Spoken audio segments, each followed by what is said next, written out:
Hi, welcome to East to West WLS, the podcast where we support the bariatric community with humor, humility, and honesty. I'm April, and I'm the West. And I'm Jason, and I'm the East. And today we're joined by our very own Miss Natalie. Hi, Nat. Hello.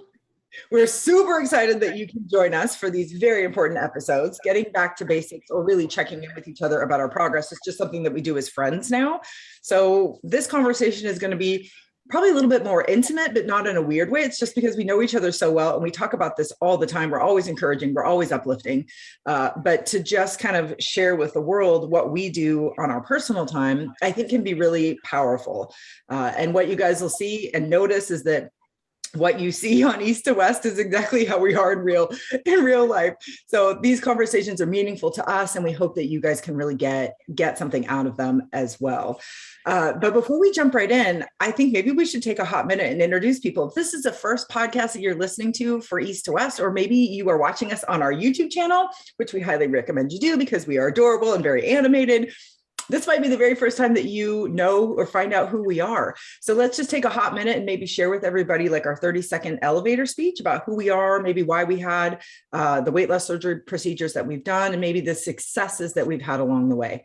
So Jason, my friend, why don't you start us off? Okay, my name is Jason. I am 45 years old now. I live in Jacksonville, Florida. I had VSG on March 11th of 2020. I'm down 190 pounds. My why is a lot just based around my family. There was a lot of things in my family I was missing out on.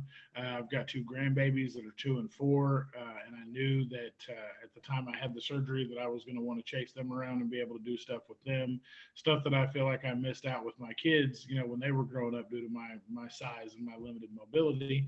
So I really felt it was time to take matters into my own hands and really kind of get something done to further not only my life, but my activity level. So, and met April 2 weeks after my surgery at a virtual bariatric meetup. And we had very meaningful conversations, and we were able to turn that into what you see today with East to West in front of you, going over a year strong now. And couldn't imagine a better friend or a more solid support system that I have met with these two ladies in the time that we've been together. So it definitely pays off to meet your internet friends. It does. And for those of you who, like I said, are brand new to us, so we called East to West because I live in Washington State. Jason lives in Florida. And what is so unique about it is that Jason and I've never met in person, yet we've become very close. We're very excited to actually meet in person for the first time. Natalie and I are going to meet Jason for the first time at the bariatric retreat. It's going to be amazing. So, but it just speaks to the power of this community. And, for the first time, I think in my life, the internet actually did what it was supposed to do, which is bring people together for support and friendship, basically. So mission accomplished there. All right, Nat, introduce yourself, please, friend. I'm Natalie at Breaking Barriers on Instagram, and I had VSG surgery done in September 2020. I'm almost at my 1 year, which is wild. I truly cannot believe it. And including my pre-op, I had a 3-month-long extended pre-op. I lost over 130 pounds, which is just insane as well. All of this is insane. You'll hear me, I'm a broken record when it comes to my journey. But my why is very similar to Jason's in the fact that family was a huge part of it. My grandma passed away in June of 2020. And that just got me thinking of all of the things I want to do. I want people to look around at my pictures and see all of the things that I've done. So that was a huge driving factor in why I've gotten the surgery. And I continue to have new experiences. I continue to push myself to try new things. And that's why I had the surgery, so that I could try new things. So that's a little bit about me. I met Jason and April a little over a year ago, and then I joined their team, November of 2020? I don't really know now. Yeah. Yeah, it feels like it's been forever, and I'm just constantly in awe of our growth as a team and the growth of the community. So I'm really happy to be here, and I'm happy to see where it goes. We are so thankful that our paths connected. So Natalie runs basically all of our social media. She is the guru behind making sure that things are engaging and the content is meaningful. And if you guys could see the text string or like the legit like planning meetings that we have, you would be blown away. But it's all for good, because not only does the support help our community, but it helps us. And we often talk about, we've all found success after our own procedures. And I think it's because we are so engaged with our own recovery and with our little micro support group. And then we're always thinking about ways to really support the community. So it's been a win-win-win, honestly. So super happy to have done that. If you guys don't know who I am, my name is April. I am at actively_April. I'm of course the west to east to west. I had VSG in July of 2019. I'm down 120 pounds. I've maintained that for 2 years.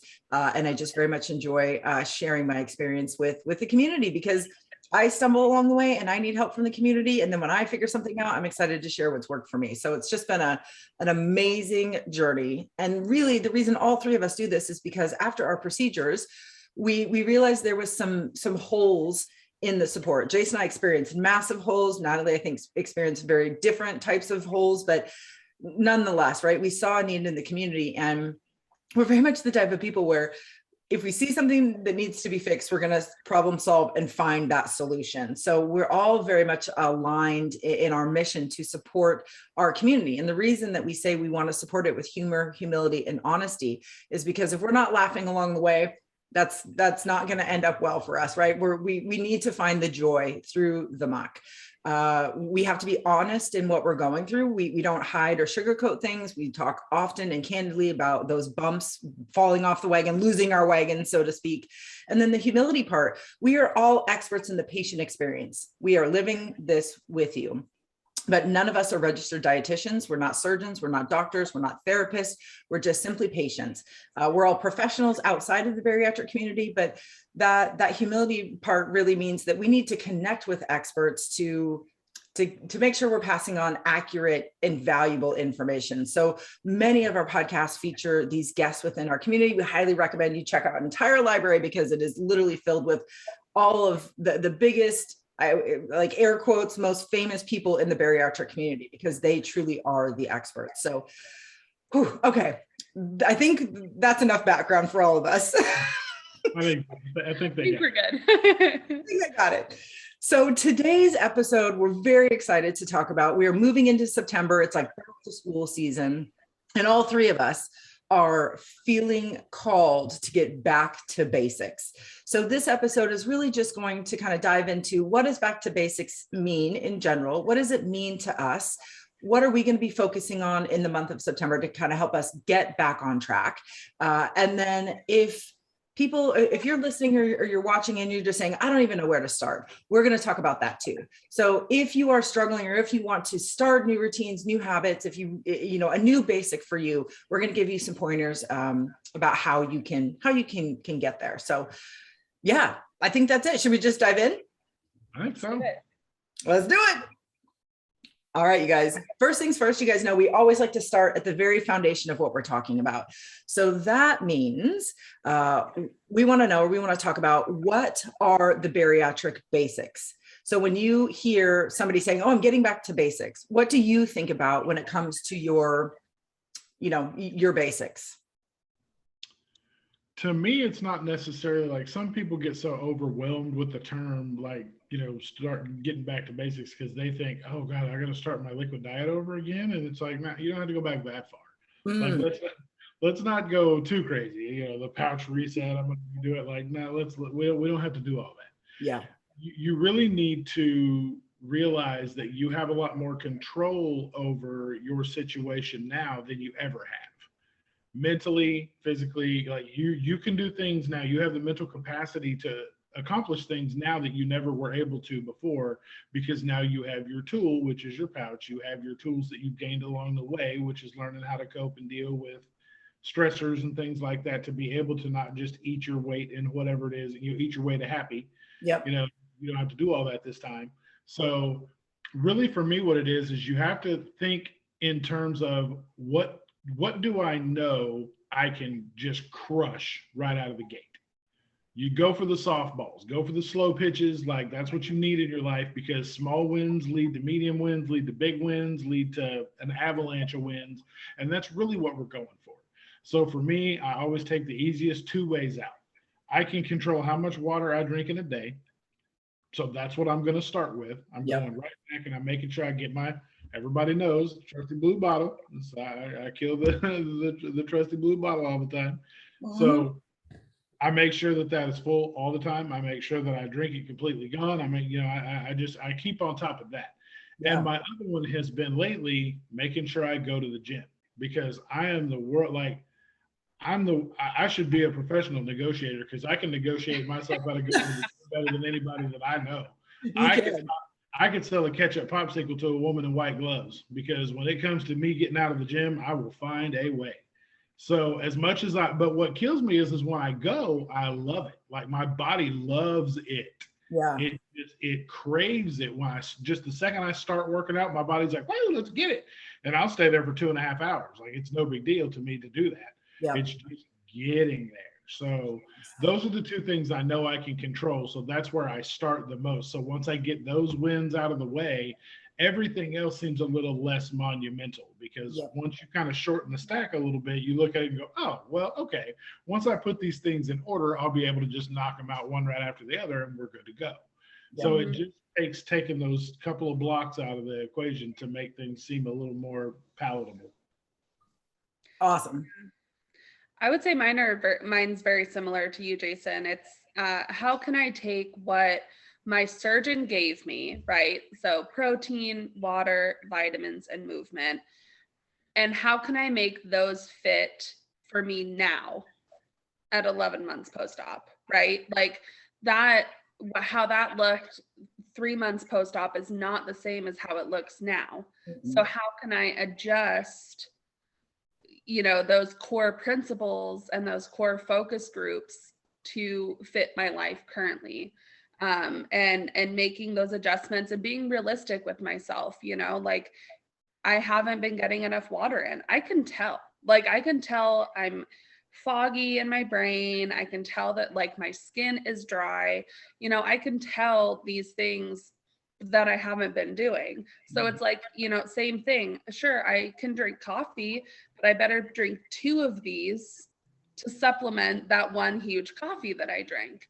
And that's what I used to do. I used to drink a full, probably more water than this before even having a little cup of coffee before.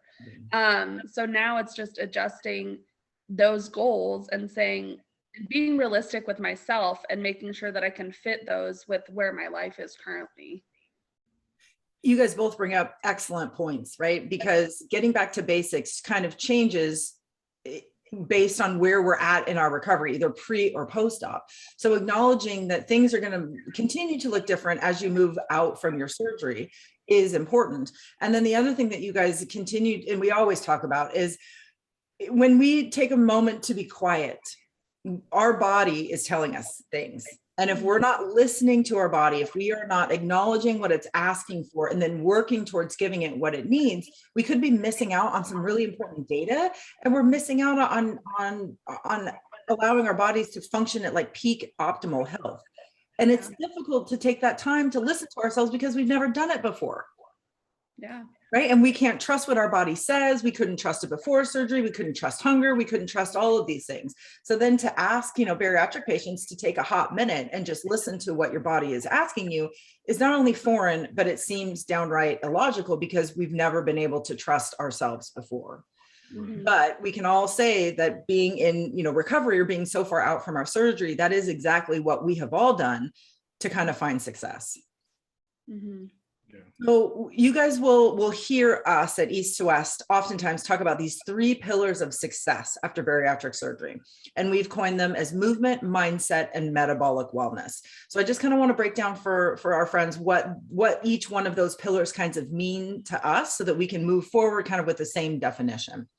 So when we're talking about movement, we're talking about moving our bodies intentionally in ways that are above and beyond our normal everyday movements. Right. So if you normally every day take a walk with your dog, right, that might not be movement for you because your body is used to that.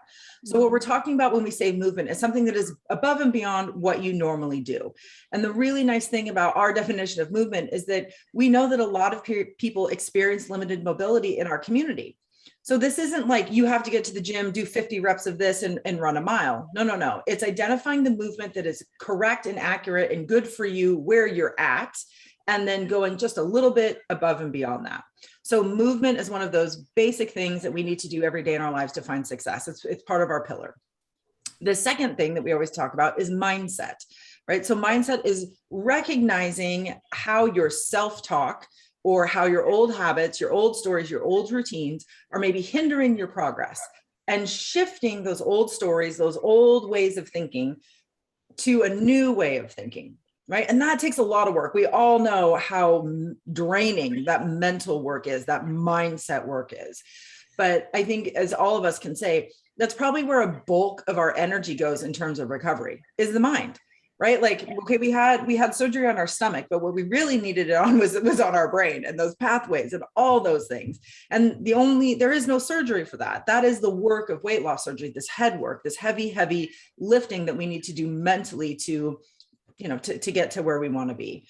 And then metabolic wellness. This is a concept that absolutely, I think, shifted all three of our thinking when it comes to health. And we have to give credit where it is absolutely due. And Dr. Ariel Ortiz, Natalie's surgeon at the Obesity Control Center in Mexico, is the one that introduced us to this concept, of this idea of metabolic wellness.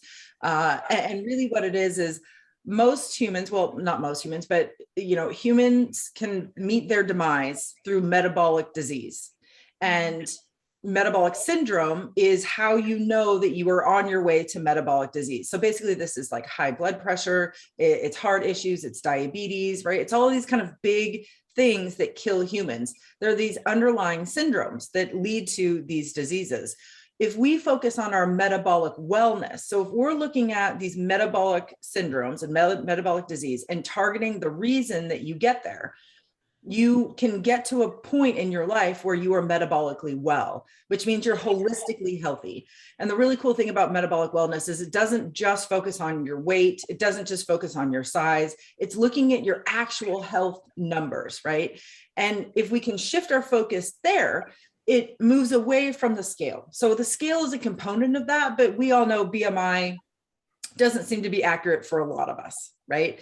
But so many things are based on BMI, and it's just not accurate. It's just not the holistic picture of our health that we need. So if we can step back, if we can focus on our metabolic wellness, we're actually focusing on things and working towards these health things that will keep us alive and healthier the longest, not just the weight. Yeah, so, that's why I'm glad that my surgeon didn't focus on BMI. And also when I hear a lot of people saying that their surgeons set weight loss goals for them based on checkups that they go to, that kind of bothers me too. Because I'm like, people's bodies are different. You can't just assume that this part, because it kind of sets that negative connotation to the patient that, oh my God, like we get the messages all the time. So many people freaking out, being like, well, I have my follow-ups next week and I'm still like 8 pounds over what they want me to be at. Does this mean, should I wait, like postpone the appointment, or how do I handle this, or what do I say? Like, you shouldn't have that type of doctor-patient relationship where your patient is afraid to come to you and say, I hit a stall, my body's this, my body's that. And what types of things are you saying to that person that makes them that worried about it, and that they're going to set automatically in their head to think they're failing as patients? And we don't want anybody to ever think that. Like, that's the worst thing you can do, is because we've thought that all our lives about ourselves, and that was our main concern, is, oh, I'm going to fail at this too, like I have every other diet. And that's a scary situation to put somebody in like that, because you could literally push someone to fail and revert back to their old ways by pushing that, that type of narrative too much. And that's just, I'm glad to see more people getting out and speaking out against those types of things, because it needs to be brought to light that that's really not the way to do it. And I think the thing that I enjoyed about like working with Dr. Ortiz is their team did put value behind the BMI for safety reasons. It was, my BMI is, I was 403 pounds. they said, this is a health and safety risk. We need you to lose 50 pounds so that you can have this surgery safely, or at a more safe rate than, you would normally. So that's how they brought it to me. And I feel like that helped me feel, I don't want to say more motivated, but like I had a little bit more peace of mind that I wasn't being judged for my weight or my BMI. It was a safety concern. And that's, I think, if surgeons and more like bariatric programs can present it in that way, that would be a totally different conversation. And that would make people, because I still would be like, oh man, I'm in a stall during my pre-op, and I'd come to Lucia and I'd be like, hey, I didn't lose any weight for the last 2 weeks. She'd be like, okay, let's, it was very proactive, let's figure out how we can get you down.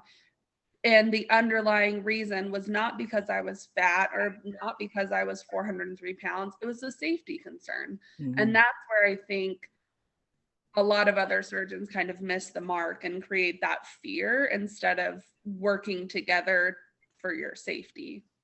Yeah, because the BMI chart says I'm supposed to weigh 188 pounds. Let me tell you the last time I weighed 188 pounds, middle school.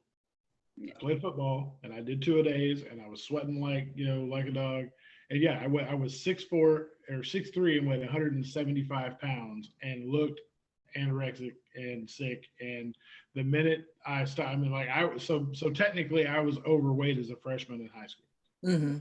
Yeah. I was 100 pounds. But being 6'4" at that time, like that, my frame just looks better around 200, 205, 220 than it would at 188. Like that to me is just, I don't know. I'm just not a fan. Well, and the I don't know if freedom is the right word, but it kind of is. And you guys, we have an episode coming up this month that is 100% dedicated to metabolic wellness. So we will really get into this. But where metabolic wellness can really be a great tool for us is that it allows us to step away from the scale, to step away from BMI. It doesn't say that we are going to ignore those numbers, because we're not. That is data. We need that data to have a complete holistic picture of our health.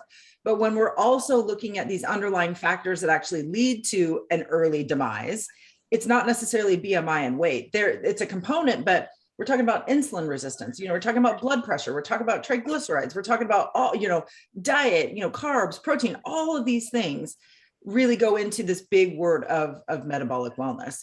But when we're talking about getting back to basics, if we are focused on one thing in each one of those pillars, we are addressing these bigger overarching basic things that we need to do as bariatric patients to find success, right? Contentment, to get to that happy, healthy weight, not necessarily that BMI prescribed weight.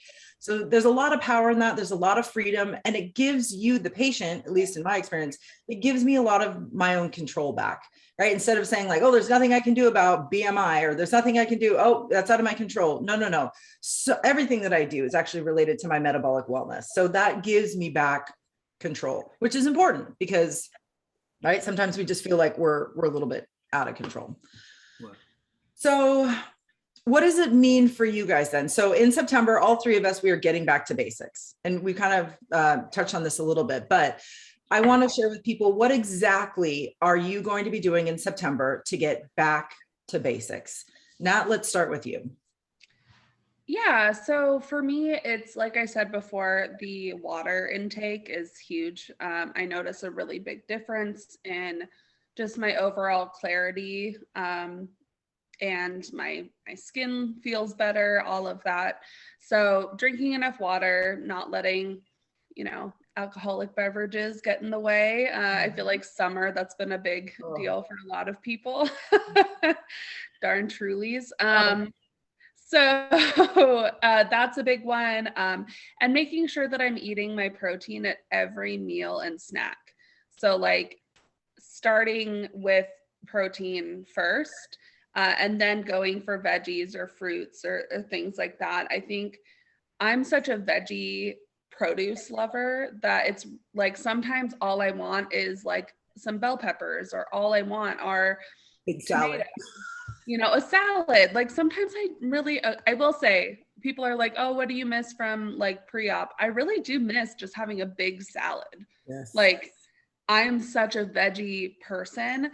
So over the summer, I've noticed myself, you know, just having like a handful of tomatoes or like a handful of peppers or, you know, something like that. But then I'm full and I don't get my protein in. And then I'm hungry half an hour later. And I'm like, I wonder why I'm hungry, because I'm not getting my protein in. So those two are my biggest ones. But I'm also wanting to start movement more and working out more, getting more of like a strength training routine in, which has been hard for me. And we can, I know we'll talk about like movement and those types of things later on, but I do suffer with like chronic pain. So the first step is really going to see a chiropractor so that I can feel comfortable moving and doing all of those things. So yeah, those are my top three for September. Awesome. Jason, my friend, what about you? I'm pretty decent at getting about 72 ounces of water in. I'll get 3 of my little 24-ounce, you know, bottles in, but I'm going to bump it to 4. I want to try to go for 96 ounces a day.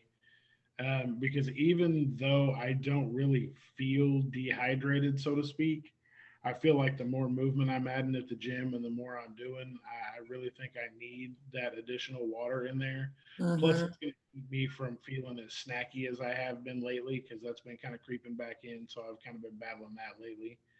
And then I'm also going to make it a point to not skip as many cardio days or cardio time at the gym, because sometimes I just go in and I just want to lift. So I'll just walk right past the treadmill and get to lifting. And then I'm like, yeah, well, now I'm kind of too tired, so I'm just going to go. And, you know, I skip out on the cardio, which I need. So I'm going to add, you know, a lot more of those in there this month.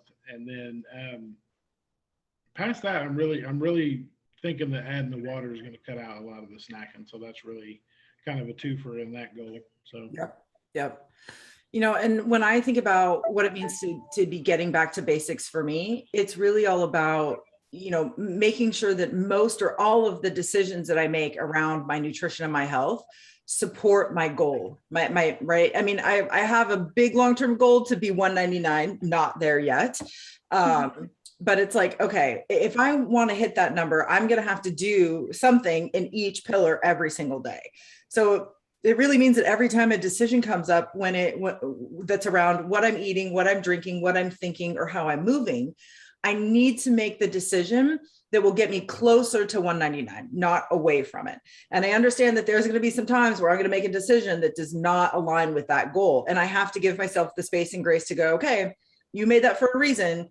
Did you really need to make that? And if not, then okay, I need to learn that lesson and I need to make this decision. You know, so getting back to basics for me is, I mean, you guys know I'm off, my damn wagon has left the trail. I don't even know where it's at. I need to build a new wagon apparently from the trees and sticks that are around me to get myself back on the trail, so to speak. So I'm going to be ordering meals from BariBox. And actually, I think I just realized I didn't understand this, but BariBox makes meals for pre-op patients, which means they'd probably be really good for my husband. So I'm going to order BariBox meals for he and I for like our breakfast and our lunch. And then we are going to make dinner together, a protein heavy dinner together. So that's going to kind of be my metabolic wellness thing. And then tracking. I absolutely hate tracking food, but it's absolutely the only way that I'm going to collect the data to know if I'm making decisions based on my goals. So I think I'm going to use the app called Lose It. And I'm going to track my intake there.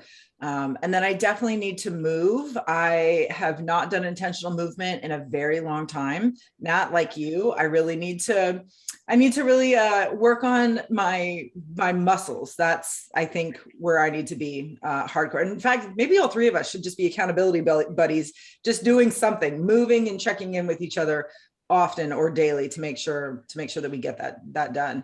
And then I just really need to get back on my routine, water and vitamins, right? Those are two big things that I can hit really well for a week or two. And then they absolutely, you know, the wagon leaves with those on them as well. So I need to reincorporate those things because I love my vitamins and I love water.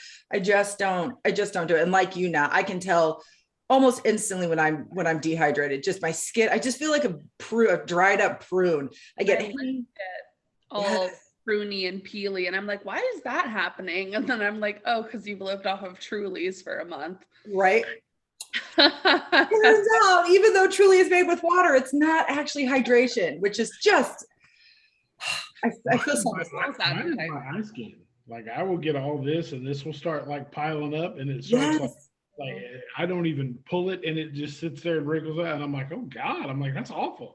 And then when I drink enough, then it fills back out again and I'm like, oh, okay, that's cool. Like I don't look 90 anymore. I don't look like a Halloween mask. That's tight. Right. We all, again, if we take a hot minute and we listen and we look at our body is telling us all the things that we need to know. Like, fool, you need to drink some water. Okay, I guess I should probably listen to that. Yeah. So we're masters at a selective hearing when it comes to that. We're like, no, I didn't hear shit. Oh man, that speaks to the mindset, right? That is our old way of thinking. Those are the old stories that we tell ourselves. I mean, I used to believe the story that I could never be a fit person. I could never be a thin person. I believe the story that I could never live at a healthy weight. And then all of a sudden I had bariatric surgery and I started having the evidence that I could do these things. So switching my story to you are a healthy person, you are living at a healthy weight, just empowers you a little bit more so that when these other old things pop up, you can go, wait a minute, that is my old self. And Natalie, I'm going to put you on the spot, but you had a line that I think I'm going to get tattooed on my forearm right here. Do you know what I'm talking about? The showing up one? Yes. Share with people that nugget of wisdom that you passed on. Essentially that if I don't show up, my old way of thinking, my old self will show up. So, if I think, oh, why are my lips cracked? Oh, I must just need to exfoliate them a little bit more. That's my old way of thinking.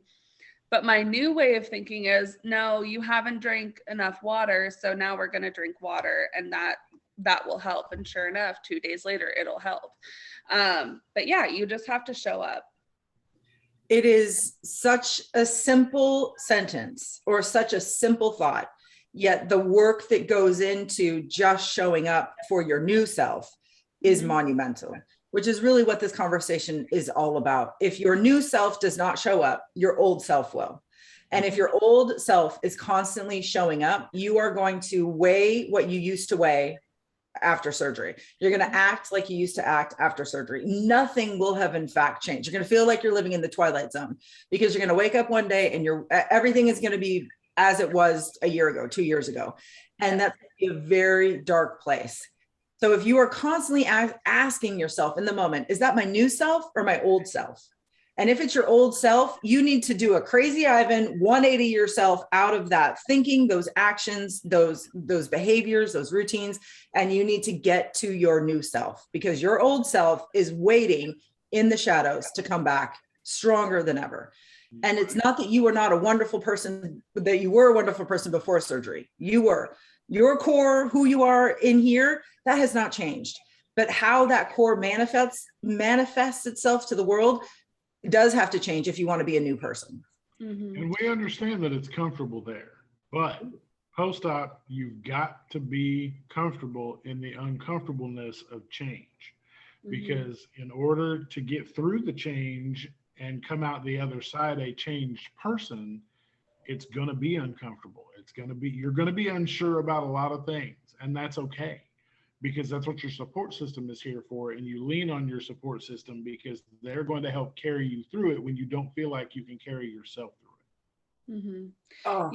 Yeah. An analogy I just thought of, if you are into gardening at all, tomato plants, they have these things called suckers that you have to pluck off.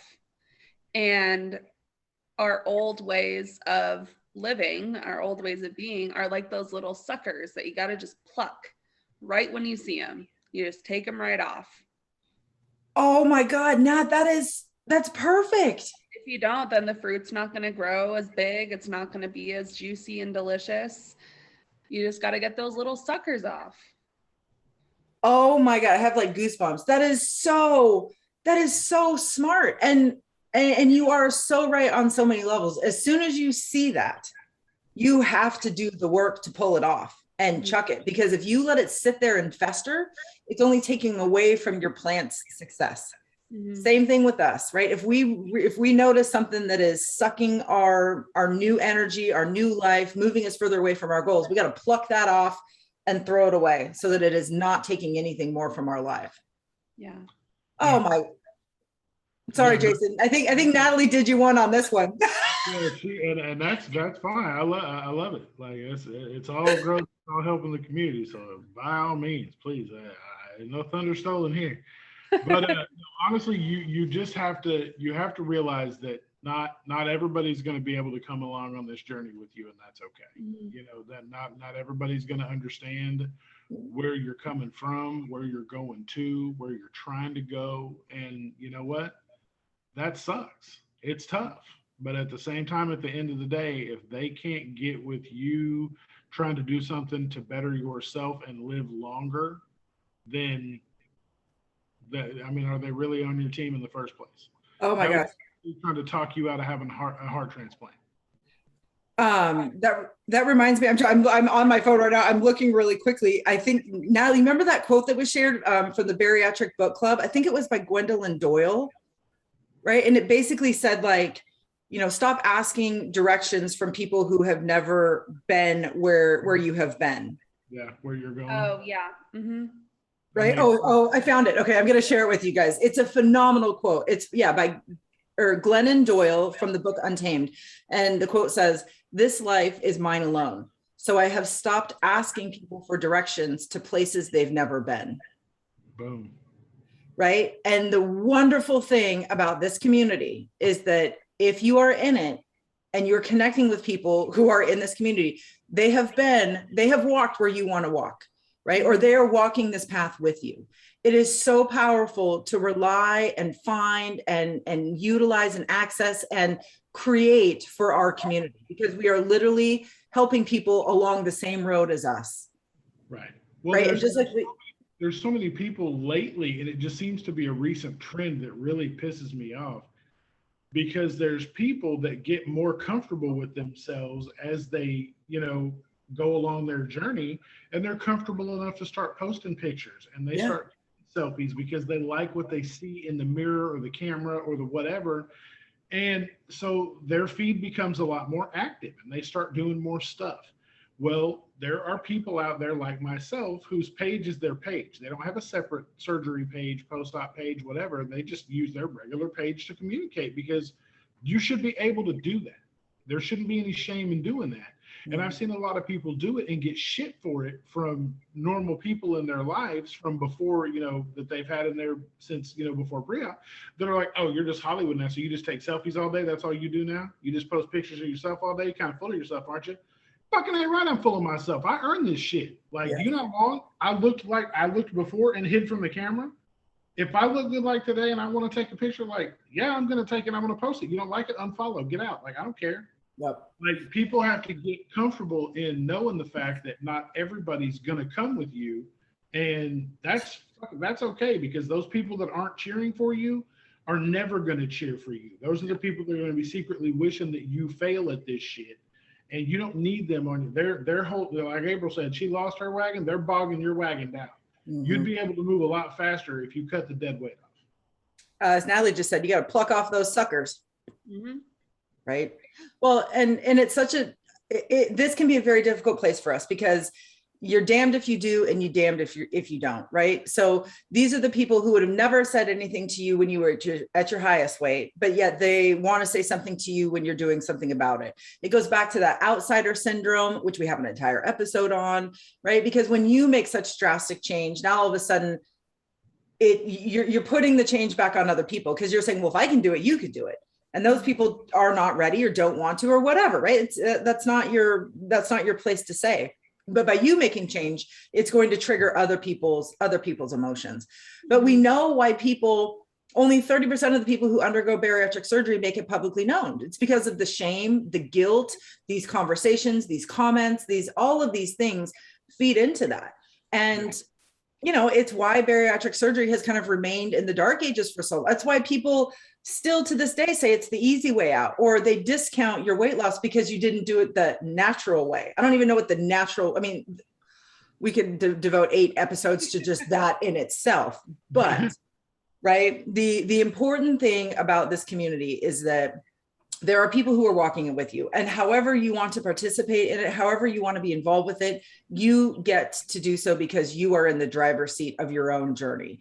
And lucky for all of us, there are people who are publicly going through it who we can rely on, who we can go to for support. So it's not an easy place to get to, but once you get there, once you find your footing on solid ground, it is amazing. And it's the reason why all three of us have found the success that we have found after surgery.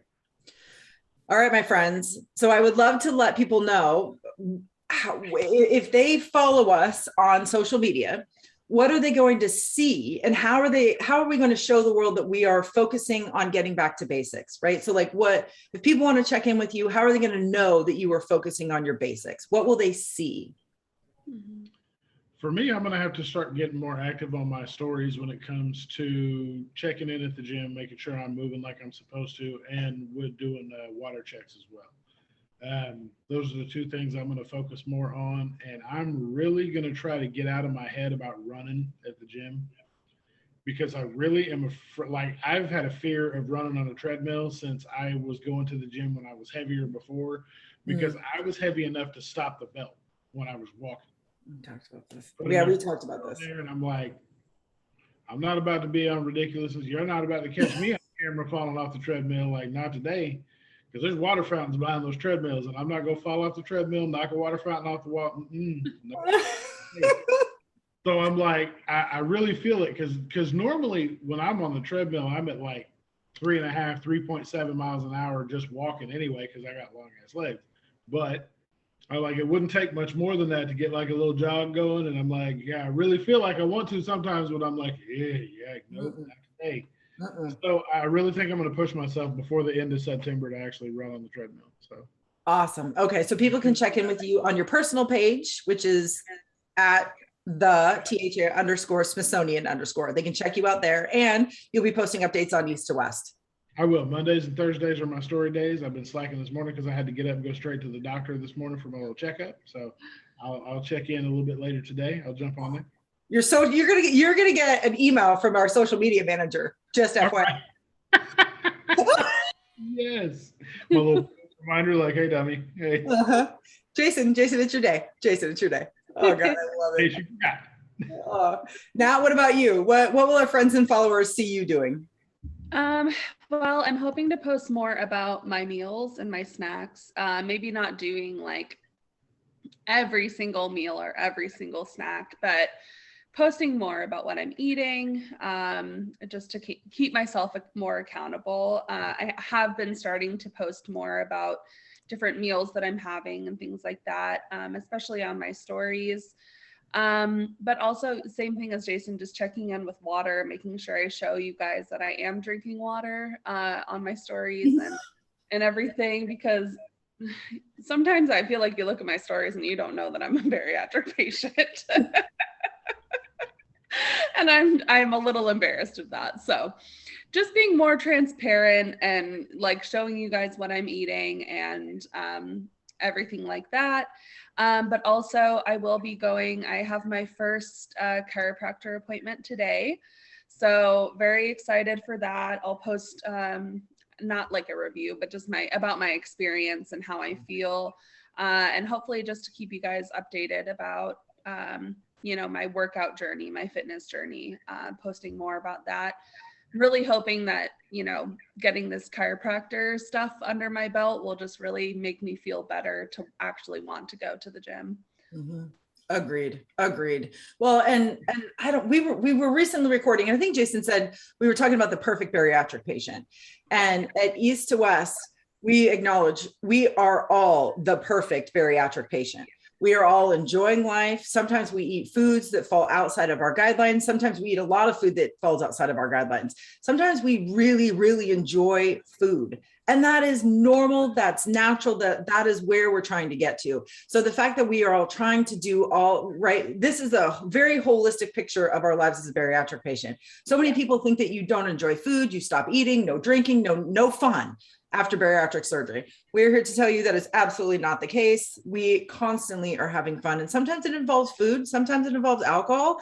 That's okay. It is what it is. It's not our entire lives. So to see that you can still enjoy those things that you may be worrying are going to be going away forever, it's just not the case. We enjoy them much less frequently and in much smaller quantities, but we enjoy them nonetheless. So it's important that people see that. You know, and I think for me, I'm going to be posting a ton of Berry Box reviews. I've never tried their food before. Jason, I know that you've tried it. You absolutely love it. So I'm going to be posting those reviews. And I think I'm going to start doing kind of like a what I ate in a day. I hate them and I love them because I don't want people to judge their own or to make their own plans based on what I eat, because it's very specific to me. But at the same time, people need to know that you can enjoy food after bariatric surgery. So I think those two things. And then, you know, we have a Berry Boss tracker, and it's 7 things that we can do or should be doing every single day to like hit our goals. I'm going to pull it up here on my phone because I just grabbed a quick screenshot of it. Oh, at least I thought I did.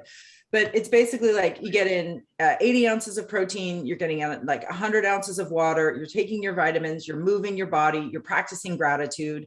And there's one other thing, but we've got all kinds of different templates. It's the same 7 things, different looks. So if you'd like to access this Berry Boss tracker, just go to our Instagram page. We're at East2 West _WLS. Look in the highlight section, find the Berry Boss highlight section, and then download all of the trackers that you really like.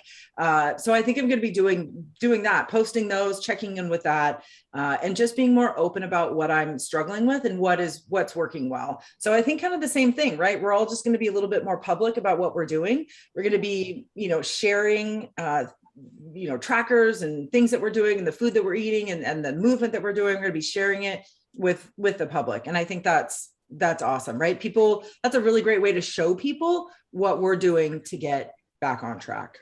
Yeah.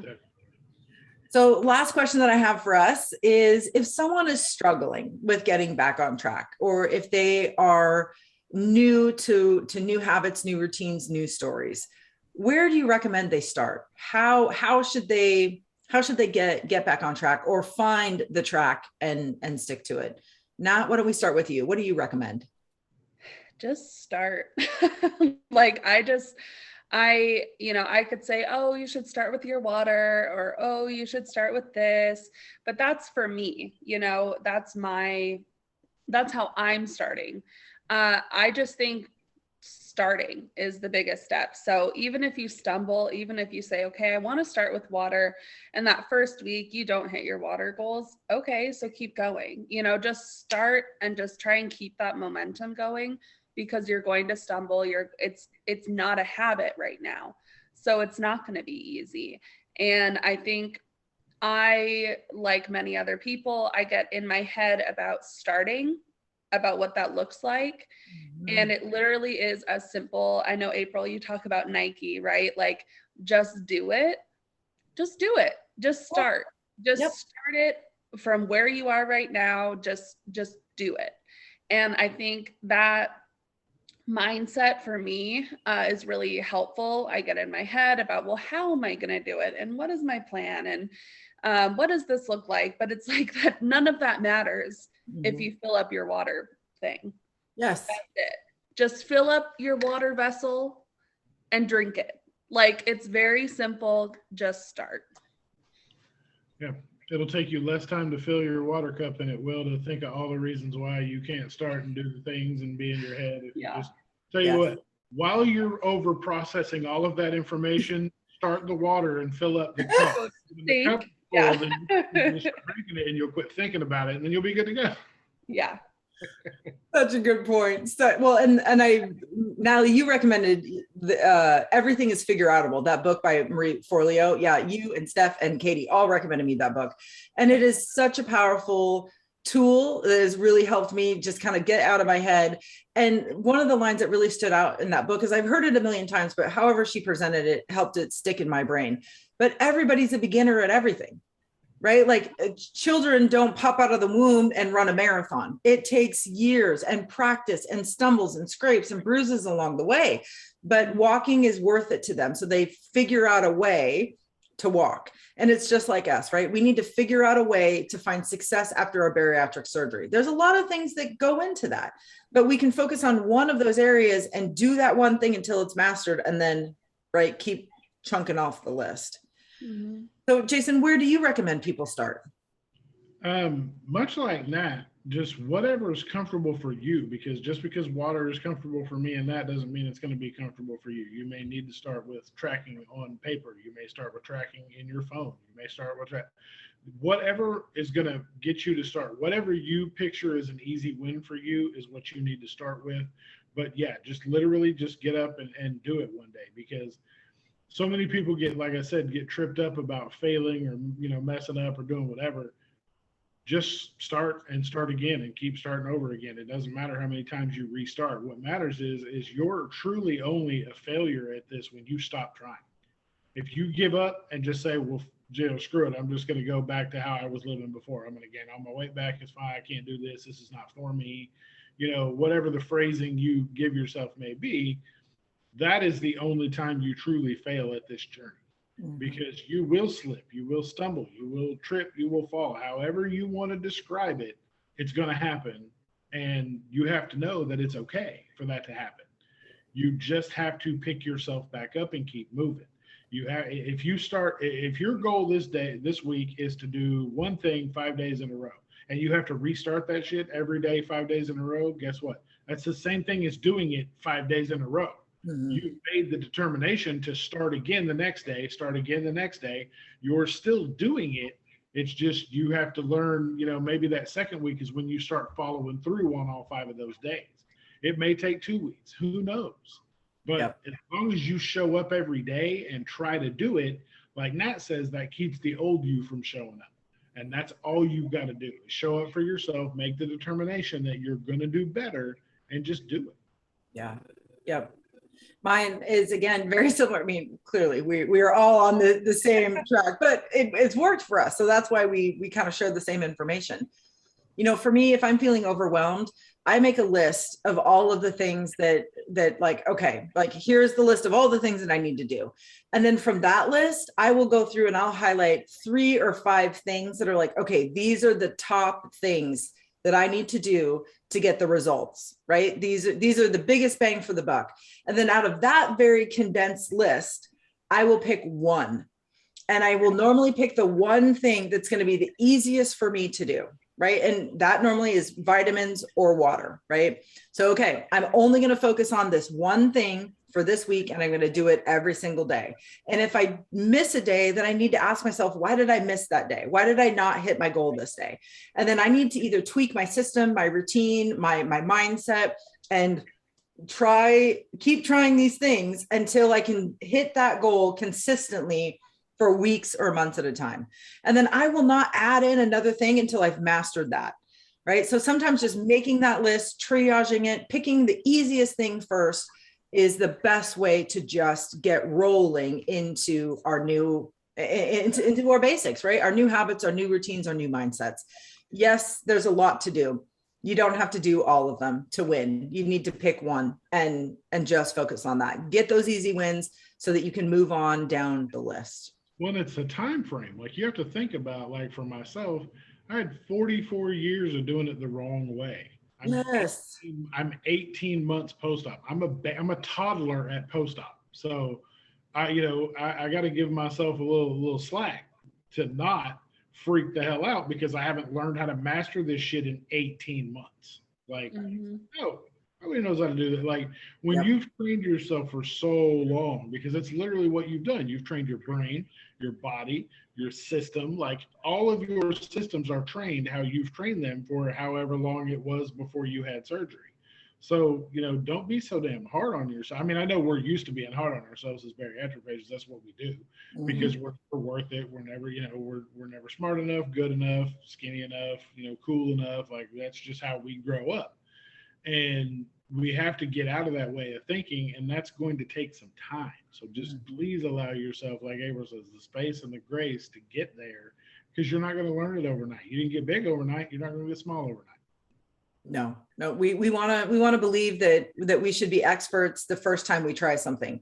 That is not the case. And I don't know who we were interviewing, but they had said, like, you need to think of your recovery like a child. Like, would you be mad at a toddler because they don't know how to do, the Pythagorean theorem yet? No, you would not. Right? Like, you need to give yourself the same grace and go, I am a toddler, or I am an infant at figuring out this new life. And it's going to take me some time and repetition to figure it out. But you absolutely can do it. It just takes that space. Mm-hmm. All right. Anything that you would recommend to our friends and followers to kind of help them on their back to basics journey? You already know what I'm going to recommend. So I actually, I forgot about this book, but was talking to someone about it recently and remembered how much I enjoyed it. It's called The 7 Habits of Highly Effective People. It's by Stephen R. Covey. Yep. I'm not sure. But I did write a little bit of a bio about it. One of my favorite quotes is, the main thing is to keep the main thing the main thing. So in our lives, we are people outside of our bariatric surgery, but right now, I mean, for me, especially, I know Jason, like, we're still, like you said, we're toddlers. April, we're, 2 years. Mm-hmm. This is still our lives. This is still kind of our main thing. And in order to be an effective person as a bariatric patient, we have to keep it the main thing. We have to keep that focus. And then just a little bit more about the book. It's basically talks about how life can be an up and down roller coaster.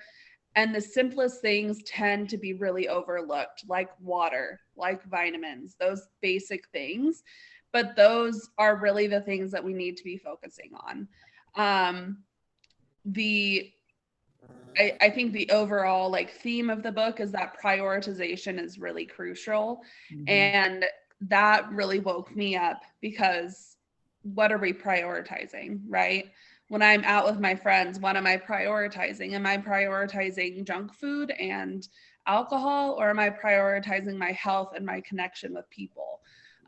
So I really recommend that book. It's a really great book. It's a great read. It's pretty heavy. It's pretty dense, but it's helped me. I read it in college, and I think it really helped me just, focusing on college at the time, but now I might have to reread it. Well, because you're going to be reading it, you're going to be moving through it with a different lens. And that is so powerful, because the recommendations or the guidance that it's given there is still important. And now you get to apply it to a whole new facet of your life. Yeah. I totally forgot about that book, but you are now I'm going to reread that in September. I know. It's a good one. I was just talking about it with someone, and I thought, man, I'm going to have to reread that, because it's a good book. Oh man, Nat, I will read it with you in September. Cool. We can dive into that one. And you guys know my favorite book of all time, my future second husband, James Clear, wrote a book called Atomic Habits. Hands down. I travel with that book everywhere. I consult it daily. It's like my personal Bible. So I cannot recommend that book enough. And then Gary Bishop wrote a book called Unfuck Yourself. That is literally the title of the book.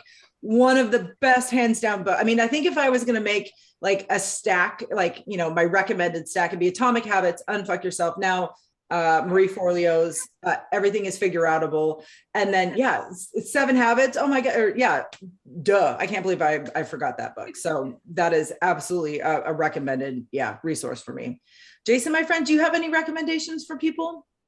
Mine would be, find your accountability group, whether it be a single person, whether it be the community, whether it be us, whether it be whoever you want to be. You're going to need support during this journey. And you can be strong all day long, and that's fantastic for you. But there are going to be times throughout your journey where you need someone to lean on, and find those people. Doesn't matter who it is. Doesn't matter if you know them or not. Look, we've got April, Nat, and I have one of the tightest bonds of 3 people, and we've never, I've never met them in person. They've met, each other, of course, but, it doesn't matter. Like, your internet friends, there's going to be a lot of times you're going to find internet friends that ride harder for you than people in your actual life. Mm-hmm. So please find someone who will be there when you need to message them, because it's important. They're like your sponsor in recovery, so to speak. And they need to be there for you when you need them, and you can be there for them when they need you. But, as long as you've got somebody to lean on when the support is needed, that is going to be extremely important for you. Excellent tips, my friends. Excellent tips. All right. Is there anything for the good of the order? Do you have a final reflection on what we talked about today? I don't think so. I think it's really just, give yourself, like we always say, the space and grace to fail, get back up, try it again, and you'll get there. Yep. And Natalie, you often talk about this is a very daunting process, right? We're learning how to live our lives again.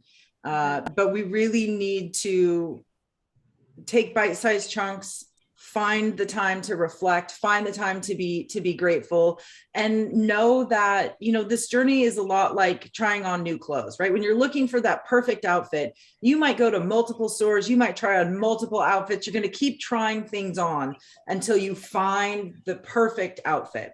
And it's very much like our lives after bariatric surgery. We need new habits, we need new routines, we need new ways of thinking, we need new attitudes.